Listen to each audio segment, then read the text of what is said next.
বাহিনী দিবস 2025 উপলক্ষে বাংলাদেশ নৌবাহিনীর কমান্ডার ফ্লোটিলা ওয়েস্ট অধীনস্থ জাহাজ বানৌজা আবু বকর আজকে আপনারা দেখতে পাচ্ছেন সর্বসাধারণের ভিজিটের জন্য উন্মুক্ত রয়েছে।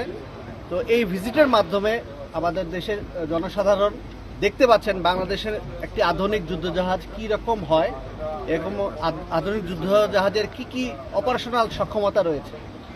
এছাড়াও এই যুদ্ধজাহাজ পরিদর্শনের মাধ্যমে তারা বুঝতে পারতেছেন যে আমাদের আসলে যুদ্ধজাহাজগুলো সমুদ্রে কিভাবে কাজ করে, যুদ্ধ পরিস্থিতিতে অথবা শান্তিকালীন পরিস্থিতিতে জাতীয় স্বার্থ রক্ষায় এবং বাংলাদেশের অতি মূল্যবান সমুদ্র সম্পদ রক্ষায় বাংলাদেশ নৌবাহিনী তার দায়িত্ব কিভাবে পালন করে সেভাবে ধারণা লাভ করছেন।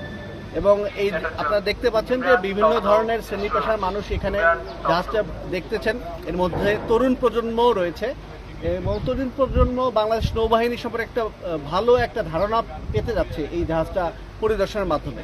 তো 21শে নভেম্বর উপলক্ষে সশস্ত্র বাহিনী দিবস উপলক্ষে আপনারা জানেন যে নৌবাহিনী এবং অন্যান্য বাহিনীর সাথে একই সাথে সম্মিলিত প্রয়াসের মাধ্যমে বাংলাদেশের মুক্তিযুদ্ধের বিজয়কে ছিনিয়ে এনেছিল। তো এভাবে আমরা বাংলাদেশ নৌবাহিনীর যুদ্ধজাহাজ সহ অন্যান্য যে আমাদের কর্মকাণ্ড আছে আমাদের মাননীয় নৌবাহিনী প্রধানের সুযোগ্য নির্দেশনায় আমরা এগিয়ে যাচ্ছি। ধন্যবাদ।